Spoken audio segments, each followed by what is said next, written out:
Hello everybody.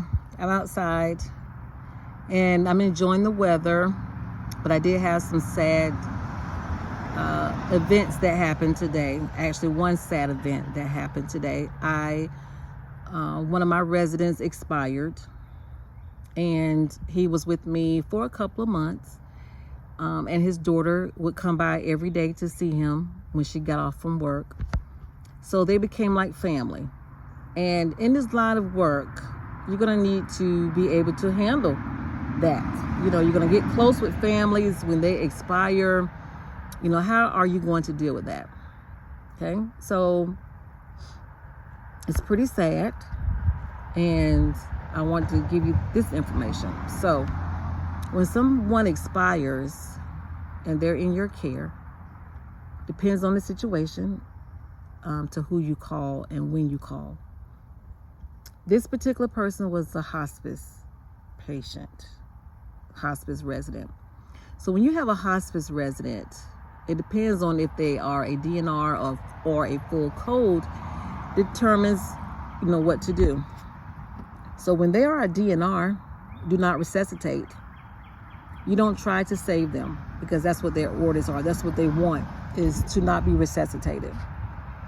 So you call the hospice agency that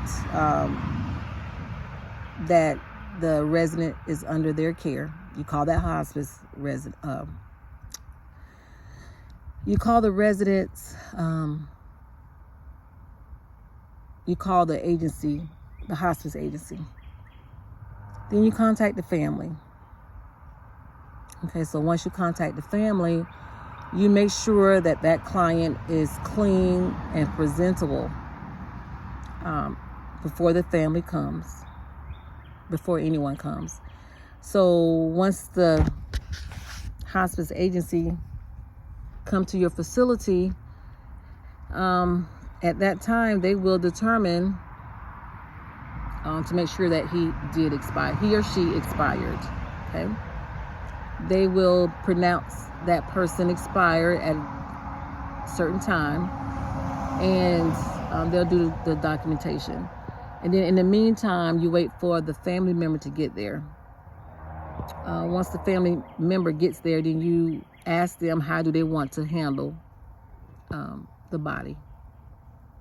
And what normally happens is whatever funeral home that they are associated with, they will contact that funeral home, and that funeral home will bring someone there to load the body. Okay. Never did I think I could handle that, guys. That's why I said, in this line of business, you need to be able to know what you are able to handle. Okay. You don't know what you can handle until you put in that situation. Now, not all group homes, people pass away in the home. Now, it just depends. But it can happen, especially when you are dealing with the elderly. So you need to be, mindful of that. What demographics do you want to serve? Do you want to serve the elderly? Do you want to serve the disabled?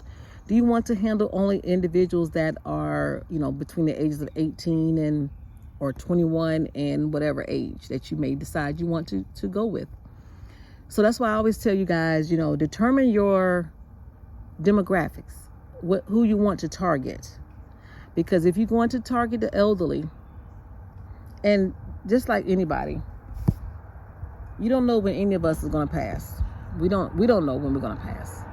We could be young and healthy and still pass. So you don't know. But when you're dealing with individuals on a day-to-day basis, you need to determine, if you can handle someone passing away at your facility or at your home.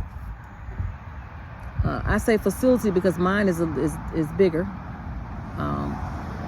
So if you're doing this line of business in your own personal home and you have elderly individuals, they don't have to be necessarily sick either.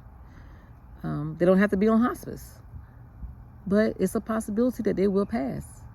So when I tell you guys, make sure you know what you're getting yourself into.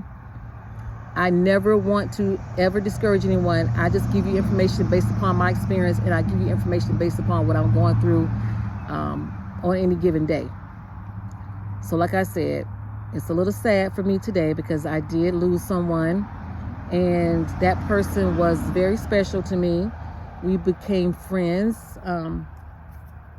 and you just never know, you know. But it's like, you know, you've accumulated, you work all this time, you accumulate all this stuff, material stuff, and then you end up in an assisted living home, personal care home, some type of residential care home, in a 10 by 12, 10 by 10 bedroom with all of your little worldly, precious items that you've accumulated or may have accumulated throughout the years.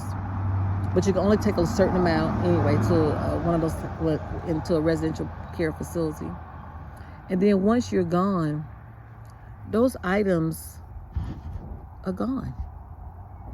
Those items are either donated, put in the trash, go back home with their family member,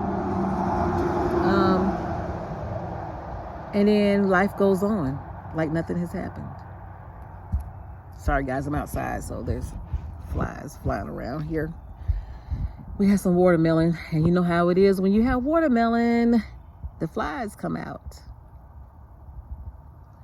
But yeah, just know guys that, you know, life is precious. Live each day like it's your last, because we don't know. And I need to take my own advice too, so I'm not just telling you guys that, I'm taking my own advice as well. But see if you can make an impact in this world. And I made an impact with him. I make an impact every day with these individuals that I deal with. But it's just sad, you know, how the items that he had, they're gone. And he's gone, and life goes on. Guys, I just want to leave you guys with that information. Take care, and be blessed, and enjoy your day every day. All right, take care, guys.